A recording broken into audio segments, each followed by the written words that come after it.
O final de Round Six pra mim foi uma das experiências mais decepcionantes aí de séries nos últimos tempos, uma das continuações mais covardes de séries que a Netflix já fez. E olha que a Netflix, ela é muito conhecida por ter continuações covardes aí de suas séries, né? Nas minhas redes sociais eu fiz uma brincadeira que eu acho que ela faz bastante sentido, de que a gente assistiu aí a Casa de Papelização de Round Six, né?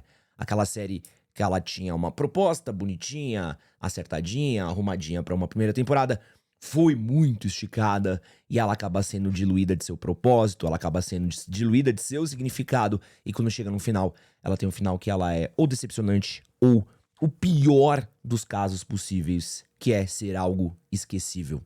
Quando a sua obra se torna algo esquecível, quando ela termina e você fala, ah, nossa, tinha isso, é muito triste.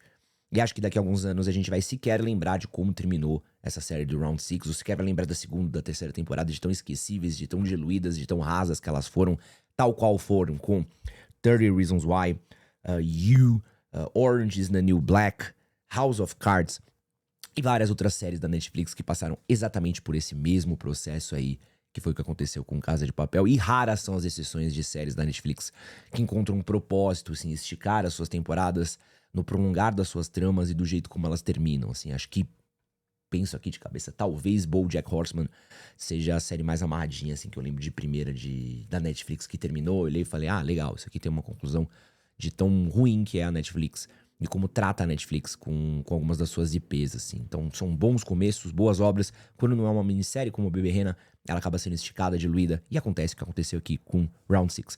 Mas em nenhum momento aqui eu quero falar isso de um aspecto técnico. O aspecto técnico de Round Six é muito bom, é uma boa direção, uma boa fotografia, bons cenários, bons enquadramentos, bons atores. Eu acho que eles tinham a faca e o queijo na mão. E o que aconteceu aqui foi tentar prolongar uma ideia que talvez os seus criadores, na verdade, a gente já sabe, né, que o criador não queria fazer 3 temporadas, né? Dá pra ver claramente que tudo ali dava pra estar contido em 2 temporadas e foi esticado.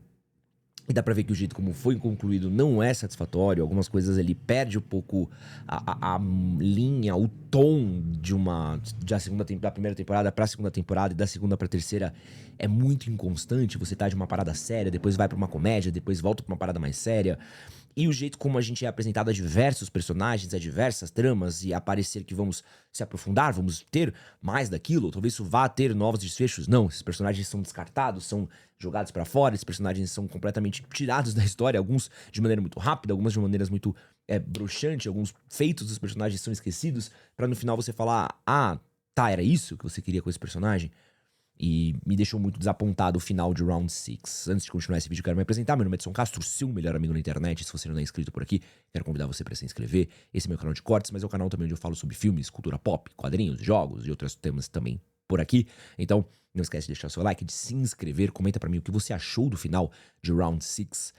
Se você gostou, vi que uma galera gostou. Eu entendo até o motivo pelo qual algumas pessoas gostaram. Acho que como uma diversão que você bota lá pra ver enquanto está no celular, passa, né? Mas quando você para pra prestar atenção, é uma produção que realmente se arrasta e me incomoda. Então quero saber a sua opinião. O que você acha? Lembrando que não tem opinião certa, opinião errada. Aqui a gente é uma conversa, essa é a minha opinião, tem a sua opinião e a nossa conversa. Esse diálogo entre nós aqui é o que forma um consenso, uma ideia geral. Isso não é uma briga, isso aqui é uma troca de ideias. Então essa é a minha visão do que eu achei dessa produção. Então beleza, foi muito bem feito? Foi muito bem feito. Acho que esse daí tem esse design de produção, tem. Mas eu não deixo de achar que tem arcos que eles foram feitos apenas pra esticar, né? Eu tava conversando esses dias com um amigo meu, o Clido Pablo, do Quatro Coisas. A gente tava conversando e eu lembrei de uma parada que tinha no começo da Netflix, que era quando tinha aquela mania, aquele molde da Netflix, de todas as temporadas terem 13 episódios. Não sei se vocês lembram disso. Todas as temporadas tinham 13 episódios, então House of Cards tinha 13 episódios, Demolidor tinha 13 episódios, Jessica Jones tinha 13 episódios, Orange is the New Black tinha 13 episódios. Então eles esticavam todas as séries deles pra 13 episódios e assim era muito desgastante você ver uma série esticada por 13 episódios, porque tinha muita barriga, então tinha muitas histórias, às vezes, que você olhava, elas não iam pra lugar nenhum. Esse é o caso pra mim do arco do detetive nessa segunda e nessa terceira temporada. O arco do detetive na segunda e terceira temporada, se você parar pra perceber, ele não serve de muita coisa, a não ser de colocar o Ji-hoon nos jogos de novo, mas a partir daí, ele muito pouco revela sobre o background de quem organiza o Round Six, como é organizado, do que faz. Ele muito pouco tem ação dentro da história. Ele é uma barriga que roda pelo lado de fora. Ele muito pouco tem agência dentro da história. E ele surge muito mais como um deus ex-máquina que, se não surgisse ali no final, também não teria peso. Se você parar pra pensar, a ilha sendo explodida, se ela fosse explodida ou não, nada mudaria. O jeito como termina a primeira temporada, o jeito como termina a terceira temporada, eles são quase espelhos. Acho que não pode nem ser espelhos, na verdade, é uma cópia de carbono, né? Sendo que a cópia de carbono é pior do que a versão original. Porque é a mesma coisa, o detetive confrontando o irmão dele, meu Deus, e aí? Aí ele vai embora e outro fica. A mesma coisa. O detetive não teve agência nenhuma, foi só gordura naquela série, que não levou de nada a lugar nenhum. A própria história do protagonista, se você parar pra ver assim, ela repete-se. Isso é muito triste, cara. Você repetir uma história novamente, isso é muito, muito triste, cara. Isso pra mim é uma tristeza muito grande, assim, de você ver, tipo, é o mesmo arco, é o mesmo final, é a mesma, é a mesma conclusão que acaba tendo, né, do Ji-hoon, do tipo, o jogo continuará, o frontman continuará fazendo suas coisas, você não consegue vencer o sistema. É exatamente o mesmo final, a mesma coisa, do mesmo jeito. Você terminou a terceira temporada do mesmo jeito. E o que a gente espera de uma continuação? O que a gente espera de uma continuação é que você tenha ideias novas, que você vá para lugares novos, que você tragam coisas novas, desenrolamentos novos, que você, tipo, aprofunde-se para coisas novas, né? Então, um caso muito bom de continuação que eu gosto. Você tem um Poderoso Chefão, que é o mesmo passo em que ele propõe-se a mostrar o que acontece com Michael Corleone no futuro, sobre como o jeito como o Michael ascende ao poder na família também vai acabar sendo a causa da queda dele, como o jeito como ele não entende ou ele não consegue passar aqueles ensinamentos do Don Corleone, né, pra família dele, isso acaba gerando um conflito entre a própria família. A gente tem o passado da família Corleone, mostrando como a família Corleone chegou aonde chegou, quais foram as relações que foram formadas. Então a gente acaba tendo um antagonismo, assim, do tipo assim, putz, olha como isso aqui foi formado de um jeito e olha como o Michael tá tocando de outro jeito, e como esses dois conflitos vão ser justamente a causa da ruína daquela família. O que torna assim, uma história muito harmoniosa, muito bonita, muito gostosa de ver, assim. Então, pra mim, é uma perfeita continuação. Batman, o Cavaleiro das Trevas, uma excelente continuação. Pega o que Batman Begins começou e agrava-se aquilo, né? Como é que seria o contexto de um Batman no mundo real? O que acontece quando surge uma figura de um vigilante mascarado? E quando você tem um antagonista daquilo? E como é que é o sistema de leis? E como é que é a polícia? Como é que é o próprio sistema dos criminosos? Como é que aquela cidade reage à figura daquela primeira figura que apareceu no primeiro filme? Então, você tem isso, né? Tipo, aconteceu isso, portanto isso. Você tem um ótimo segundo filme. De Volta pro Futuro 2 também, pô, muita gente talvez não ame tanto quanto o primeiro, concordo, mas também é um agravamento do primeiro filme. Pô, beleza, a gente foi pro passado, mas se nós formos pro futuro, se a gente for pro passado, se a gente mudar o passado, o que acontece quando as coisas não acontecem? Então você tem versões diferentes, a gente tem novas ramificações do que aquela história poderia contar. Isso é uma continuação. Vamos mostrar o que mais temos pra ver dentro desse universo. Em Round 6, não. A gente vê a mesma coisa novamente, só que com personagens diferentes. Óbvio, personagens mais interessantes, acredito eu, apareceram na segunda e na terceira temporada, mas é uma tristeza que esses personagens foram descartados como merda. Essa é como merda, né?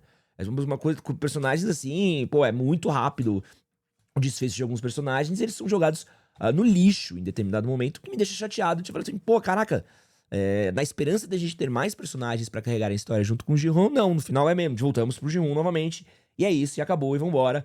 E o peso que eles tiveram na segunda temporada é completamente descartado na terceira temporada. Então, eu sinto até mesmo em alguns momentos uma pressa do tipo, precisamos se livrar desse personagem, precisamos se livrar daquele personagem, precisamos se livrar daquele personagem. E o pior, o que me deixa mais chateado nessa série, é que ela parece um grande trailer pra série americana de Round 6, né? A gente não tinha muito o que fazer aqui, mas vai ter uma série americana, vamos colocar aqui uma cena meio Marvel aqui das ideias, pra vocês saberem, continuará, hein? Round 6 continuará no Round 6 USA. O que me deixa mais amargo ainda, de você saber que, tipo, não, a gente não tava querendo concluir essa história, a gente não tava querendo concluir esse drama. A gente só queria fazer um trailer aí pra versão americana, que, se não me engano, vai ser produzida pelo David Fincher, né? Uma parte boa sobre isso, né?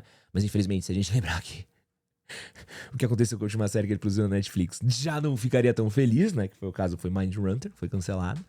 E vou até bater essa informação aqui pra ver se eu não estou viajando. Peraí. Vamos ver. Tá, é isso mesmo. O criador da série confirmou que o remake americano tá sendo feito pelo David Fincher. Então, tá, pra que serve essa história? Pra que serviu essa história? Nada, né? Ah, me dá mais do mesmo, sem me desafiar muito, sem me propor coisas novas, sem me tirar do status quo, sem sair muito do lugar. E assim, até mesmo, pô, vambora aqui, ó. Eu sei que tem muitas pessoas que criticam, mas Stranger Things, pra mim, ainda é a série mais corajosa da Netflix, porque ela se propõe a coisas novas. Se você parar pra ver, a exceção da segunda temporada, que acho sim a mais fraca de Stranger Things, você vai ver que toda a temporada do Stranger Things, mesmo até em certa parte a segunda, ela tá sempre tentando criar uma coisa um pouquinho diferente, né? Então a gente tem a primeira temporada com aquele núcleo na escola e com a Eleven da casa, aí você tem o segundo que fica isso na escola, mas no terceiro você já tem uma férias de verão, um shopping, um novo cenário, novos personagens vindo de lugares diferentes, novos núcleos. A quarta temporada você já tem eles mais velhos, indo pra lugares diferentes, eles já abrigados. Então você vai, tipo, vamos propondo coisas, lugares diferentes, histórias diferentes, vamos propor versões diferentes. Apesar de ainda não achar a série mais corajosa do universo, Stranger Things, acho que ele ainda se propõe algumas coisas um pouquinho mais corajosas, entendeu? Acho que isso é importante, assim, você ter uma série, uma continuação, a gente quer ver coisas corajosas, né? As séries que a gente gosta, Breaking Bad a gente gosta por causa disso, Game of Thrones a gente gosta por causa disso, todas as séries que a gente gosta, que a gente acompanhou, que a gente é muito fã, é quando ela se propõe a ousar, a desafiar, a fazer coisas novas, a fazer com que aquela história ela cresça e a gente cresça junto com aqueles personagens, a gente veja novos ângulos daquilo. Acho que Breaking Bad faz isso com excelência, por isso é tão referenciado até hoje. Você vê, pô, aquele professorzinho que resolveu entrar pro crime pra proteger a família dele, olha como ele é bonzinho. Bonzinho? Então vamos ver aqui, ó. Quantidade de merda que ele faz, quantidade de merda que isso pode agravar. Você, pô, talvez isso aqui não fosse tão legal. E acho que o Round 6, ele roda no mesmo lugar. A minha conclusão, no geral, assim, Round 6 é uma temporada, a terceira temporada de Round 6, a segunda temporada de Round 6, que eu já não tinha amado tanto, elas rodam no mesmo lugar, elas rodam, e elas não mudam o status quo daquele universo. Os personagens não têm grandes aprendizados, grandes lições, eles voltam pro mesmo lugar. Parece que se você pegar os mesmos elementos, o detetive confronta o irmão dele, mas o irmão dele foge, não vai pra lugar nenhum. Exatamente como terminou a primeira temporada. O jogo continua, não muda nada. Exatamente igual a primeira temporada. A diferença agora é que o Ji-Hoon morreu, beleza? Né? O frontman agora mudou, é outro, mas ele é desafiado pelo poder da bondade do protagonista, exatamente igual ao final da primeira temporada.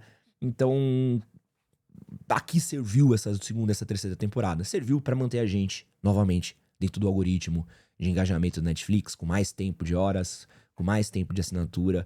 E isso me entristece, assim, você ter um poder de mídia que é a Netflix, um poder de alcance que é a Netflix, uma base de assinatura tão grande, essa atenção que já tá retida, em vez da gente fazer uma obra boa, grandiosa, que seja elaborada, novamente, é uma série feita por algoritmo, é uma série pensada aí só na retenção, é uma série pensada só pra manter o público.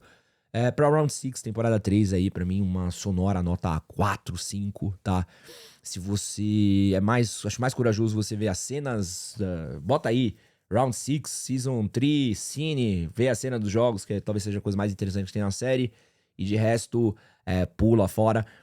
Acho que os jogos realmente tem jogos interessantes, o jogo da plataforma achei legal o jeito como foi sendo desenvolvido, a tensão, acho que o jogo da ponte também achei interessante, muito interessante. O jogo dos esconde-esconde achei meio merda, mas achei que tem alguns bons momentos, assim, de tensão, mas não segura aí a história geral que tá acontecendo, né? É a mesma coisa que aconteceu com Jogos Mortais. Legal, você tem aqui uma ou duas, três cenas de terror, mas se a história geral que tá sendo contada ali, ela não segura a gente, ela não guarda a gente, acontece o que aconteceu com a franquia Jogos Mortais, que foi esvaziando-se aí de fanbase, de bilheteria, de interesse das pessoas, porque foi ficando mais do mesmo, desinteressante, chato. E porra, num mundo onde é tão difícil captar as pessoas, a atenção das pessoas, você ser desinteressante talvez seja o maior crime que você cometa. Comenta aí pra mim o que você achou aí da terceira temporada de Round 6. Um grande beijo e é nóis. Valeu.